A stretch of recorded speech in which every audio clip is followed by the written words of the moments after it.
Değerli izleyiciler, hal-hazırda biz Xocalı şəhərindəyik və gözəl bir ailənin qonağı olacaq. Gəlin sizlərlə birgə biz bu ailəyə qapını döyək və görək bizi necə qarşılayırlar.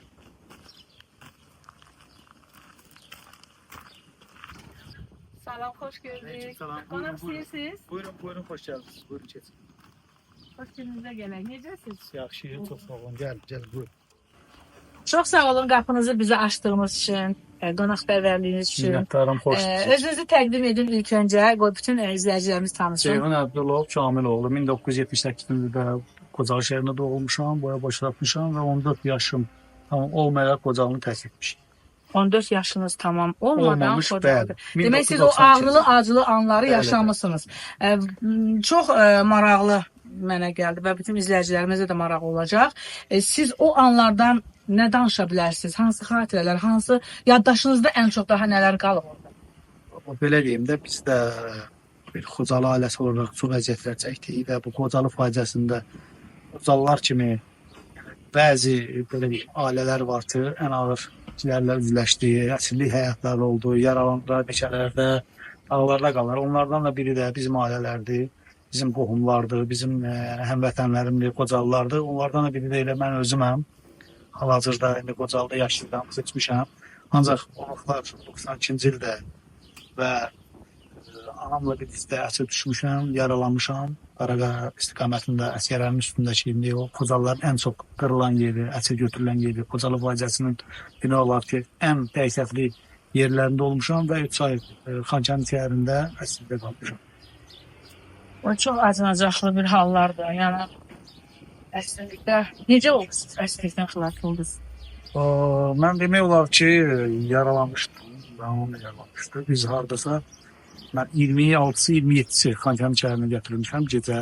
Əsgərlərin Kamazma avtomobilinə gətirilmişəm və biz bir nəfər Qocalıdan bir qızla, yəni götürüşdüyümüz adına qızla gətirilmişlər bizi. Ermənilərin orada Xankəndi şəhərdə onların ştab deyirlər. Bağçalar idi, 2 dənə bağça idi. Onlar böyük Qərargah yəni, qərargahları var. var. Bəli. 2 dənə bir-birinə keçərli, belə deyək də, bir-birindən yolları var idi. Və orada hazır gecə saat 2-yə qalmış ki, arılar orada olmuşuq və ştabdan bizi elə bil ki, erməni təsadüfən görüb ki, sənədlərə baxıblar ki, bunlar falan yerdən falan yerdə. Elə ki, atam Bakıdadır, 9 ay elə bil ki, tutulmuşlar, onlar qayda var idi. O Şıvalanda həbs olunmuşdu, yatırdı. Və onların ailələrinin qardaşı oğlu məni bağlamışdı və onların ailəsinə sərgisi, babasına sərgisi idi. Yəni o harca evləri onların, belə deyim də, Xankəndi şəhərində Qəbsanın alt tərəfində yerləşir. Bizi saxlayıblar orada, indiki bizim hərbçilər yaşayır, indi orada hərbidir, getdim mən düzdür, içəri girə bilmədim. Ancaq o vaxtlarım onların avtoromot deyirlər. Avtomobilin təmir zavodunda, yəni orada saxlanılır. Əsirlikdə sizə necə olar? Necə rəftar edirdilər sizlə? Valla mən ilk vaxtlarımda tutulanda döyüblər. Döyüblər ki, indi bu yaşında elə olsa öldürmək də istədilər hətta Xankəndi şəhərində. Ancaq erməni mənə deyib ki, uzaqlaşma.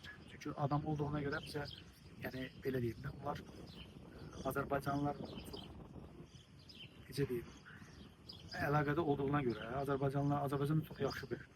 Yəni Azərbaycanla yaşadığına görə, adamı olduğuna görə bizə daha demək özlərinin əsirləri olduğu üçün hələ sizə bu qədər biraz yumuşaq yanaşıblar. Bəli, onlar bizi həmin o qərargahdan götürdülər və biz evdə saxladılar. Və hardasa demək mən 3 aya yaxın qaldım, anam ancaq 8 gün qaldı. Anam çünki məcbur oldular ki, biz gedəndə də onu qeyd edim ki, mən gedəndə bizim Malbəyət qutçular, o xüsusilə baxıb, indi Qocalıya verilibdi, həmkən. Qutçulardan Ağsaqqal Qafar adında bir 55 yaşında bir kişi. Anam onlar, yəni mənimlə bərabər olaraq 3 nəfər bizə əsirlər. Çox şükürlər olsun bugünkü günə. Gözəl bir həyətdəyik. Bax, bu həyətdə sizin özünüzün zəhmətiniz var. İstərdim sizlə bərabər bu həyətinizi gəzək.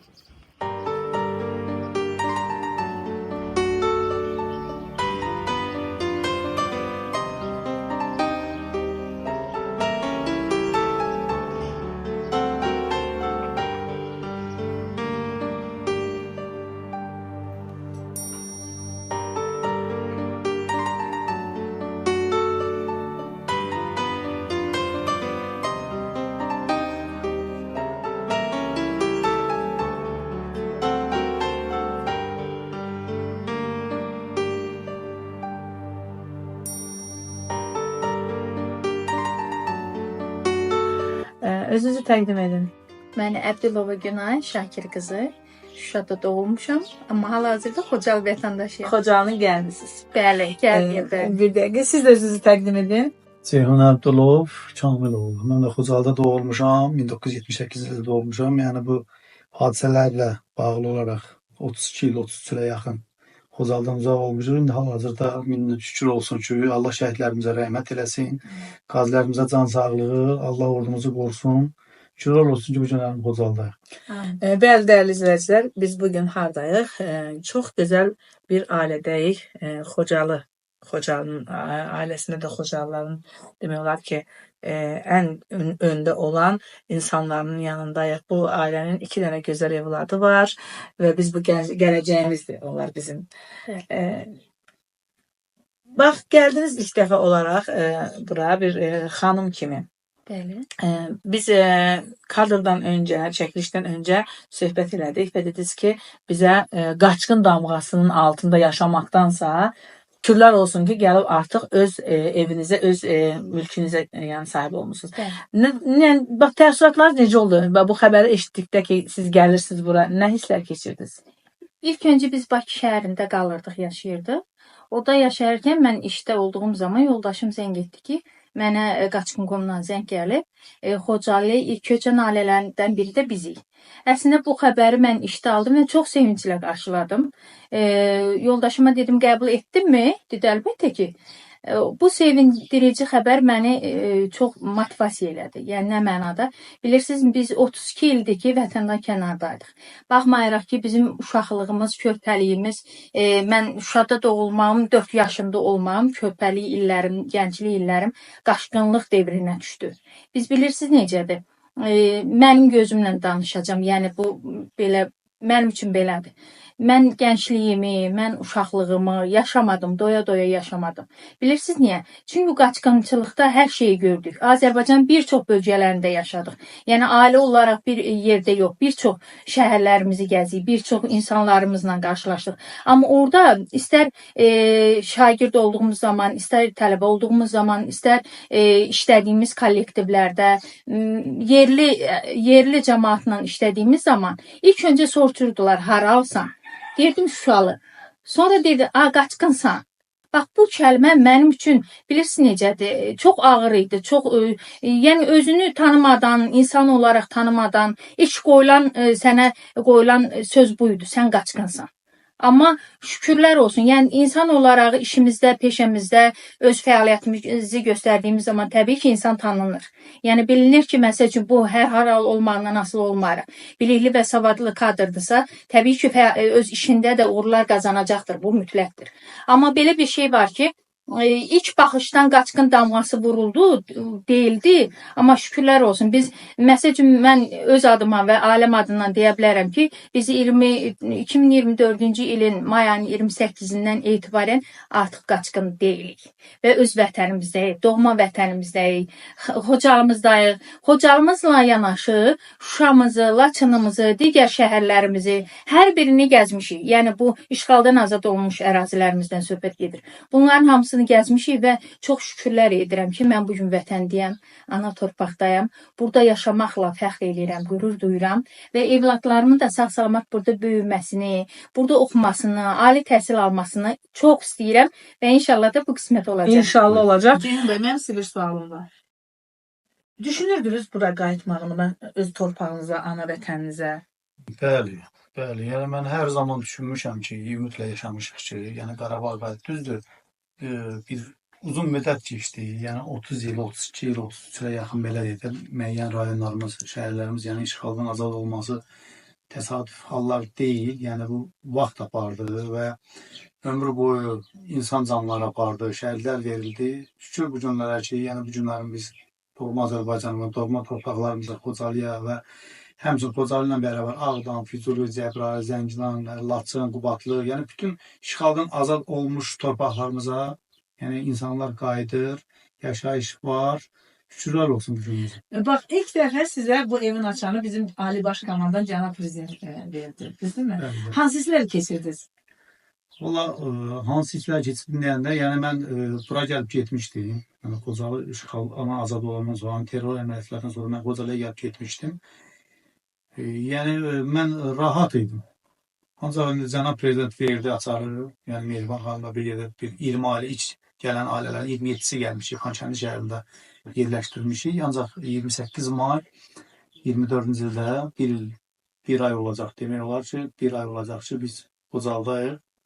Və çox gözəl və ailəmlə bir yerdə, övladlarımla bir yerdə Xocalıda yaşayırıq və məktəbə gedirlər. Bir sayılı, bir nömrəli tam orta məktəbə övladların biri bu illərin inşallah 8-i qutardı. Oğlan, qız 8-i qutarıb, oğlan 6-nı. Yəqin ki, indi bunlar 25-ci, 26-cı tədris illərində biri 9-a, biri 7-yə gedəcək. İnşallah Allah kömək olsun. Uğurlar arzulayıram hər birinizə və bizi gəlib işıqlandığınız üçün, bizdən müsahibə aldığınız üçün xoşdur, minnətdaram, çox sağ olun. Allah var eləsin. Və bütün Qarabağın, inşallah bütün Qarabağdan köçənlər, Qarabağdan həsrətlə baxanlar, inşallah hamısı Qarabağa qayıtsın və öz dədə-baba torpaqlarına qəbirlərini yad eləsin, torpaqları yad eləsin, onların ruhları şad olsun. Təşəkkür edirəm. Siz də bizə qapınızı açdığınız üçün sizə minnətdaram. Belə əziyyət çəkdiniz. Bax, burada gözəl bir çiçəklər var. Bu çiçəklər yəqin ki, Xocalının torpağına yəni bitən çiçəklərdir. Siz yığmısınız. Siz özünüz də çiçək kimi gözəlsiniz. Gözəl qızımız da çiçək kimi gözəldir.